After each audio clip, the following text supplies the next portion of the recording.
BGS ಆಸ್ಪತ್ರೆಯಿಂದ ನಟ Darshan discharge ಆಗಿದ್ದಾರೆ. 1.5 ತಿಂಗಳ ಬಳಿಕ ಆಸ್ಪತ್ರೆಯಿಂದ ದರ್ಶನ್ ಡಿಸ್ಚಾರ್ಜ್ ಆಗಿದ್ದಾರೆ. ಕೆಂಗೇರಿ ಬಿಜಿಎಸ್ ಆಸ್ಪತ್ರೆಯಿಂದ ಡಿ ಬಾಸ್ ದರ್ಶನ್ ಡಿಸ್ಚಾರ್ಜ್ ಆಗಿದ್ದಾರೆ. ಪತ್ನಿ ವಿಜಯಲಕ್ಷ್ಮಿ, ನಟ ಧನ್ವೀರ್ ಜೊತೆಗೆ ಮನೆಗೆ ತೆರಳಿದ್ದಾರೆ ದರ್ಶನ್. ನವೆಂಬರ್ 1ರಂದು ಬೆನ್ನು ನೋವಿನ ಚಿಕಿತ್ಸೆಗಾಗಿ ದಾಖಲಾಗಿದ್ರು. ರೆಗ್ಯುಲರ್ ಬೇಲ್ ಬೆನ್ನಲ್ಲೇ ಆಸ್ಪತ್ರೆಯಿಂದ ಡಿಸ್ಚಾರ್ಜ್ ಆಗಿದ್ದಾರೆ ನಟ ದರ್ಶನ್. ಗಮನಿಸ್ತಾ ಇದ್ದೀವಿ, ಜೈಲಿನಲ್ಲಿದ್ದಂತಹ ಸಂದರ್ಭದಲ್ಲಿ ಬೆನ್ನು ನೋವಿನಿಂದ ಬಳಲ್ತಾ ಇದ್ರು. ಕೂರಕ್ಕಾಗ್ತಾ ಇಲ್ಲ, ನಿಲ್ಲಕ್ಕಾಗ್ತಾ ಇಲ್ಲ ಅನ್ನೋ ನಿಟ್ಟಿನಲ್ಲಿ ವಾದ ಮಾಡಿ ಅವರಿಗೆ ಮಧ್ಯಂತರ ಜಾಮೀನನ್ನ ಕೂಡ ಕೊಡಿಸಲಾಗಿತ್ತು. ಅದಾದ ನಂತರ ಆಸ್ಪತ್ರೆಗೆ ದಾಖಲಾಗಿದ್ದಂತ ದರ್ಶನ್ ಈಗ ರೆಗ್ಯುಲರ್ ಬೇಲ್ ಕೂಡ ಸಿಕ್ಕಾಗಿದೆ. ಈ ಸಂದರ್ಭದಲ್ಲಿ ಅವರು ಆಸ್ಪತ್ರೆಯಿಂದ ಡಿಸ್ಚಾರ್ಜ್ ಆಗಿ ಮನೆಗೆ ಹೊರಟಿದ್ದಾರೆ. ರೆಗ್ಯುಲರ್ ಬೇಲ್ ಬೆನ್ನಲ್ಲೇ ಆಸ್ಪತ್ರೆಯಿಂದ ಡಿಸ್ಚಾರ್ಜ್ ಆಗಿದ್ದಾರೆ.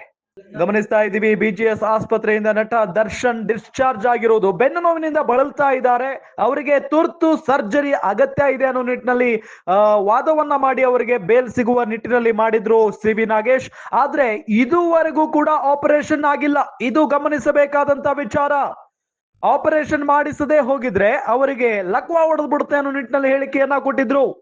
ಆದ್ರೆ ಇದುವರೆಗೂ ಆಪರೇಷನ್ ಮಾಡಿಸಿಲ್ಲ. ಕೊನೆಗೂ ಆಪರೇಷನ್ ಮಾಡಿಸದೆ ಅವರನ್ನ ಮನೆಗೆ ಕರೆದುಕೊಂಡು ಹೋಗ್ತಾ ಇದ್ದಾರೆ. ಆಸ್ಪತ್ರೆಯಿಂದ ಡಿಸ್ಚಾರ್ಜ್ ಆಗಿದ್ದಾರೆ ಈಗ ನಟ ದರ್ಶನ್. ನವೆಂಬರ್ 1ರಂದು ಬೆನ್ನು ನೋವಿನ ಚಿಕಿತ್ಸೆಗಾಗಿ ಆಸ್ಪತ್ರೆಗೆ ದಾಖಲಾಗಿದ್ರು. ರೆಗ್ಯುಲರ್ ಬೇಲ್ ಬೆನ್ನಲ್ಲೇ ಆಸ್ಪತ್ರೆಯಿಂದ ಡಿಸ್ಚಾರ್ಜ್ ಆಗಿದ್ದಾರೆ ಈಗ.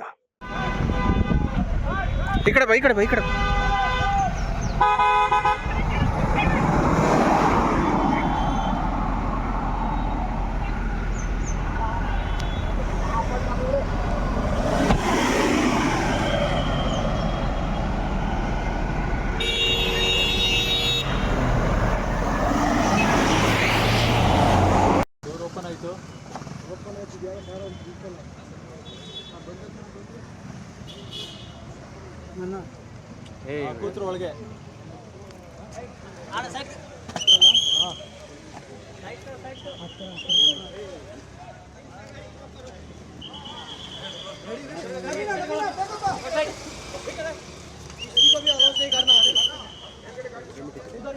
ಹಿಂದೆ ಬರ್ತೀನಿ, ಹಿಂದೆ ಹೋಗ್ತೀನಿ ನಾನು. ಸರಿ ಸರಿ, ಆ ಕಡೆ उधर जा, उधर से गाड़ी स्टॉप कर, इधर से कोई भी गाड़ी नहीं आना चाहिए।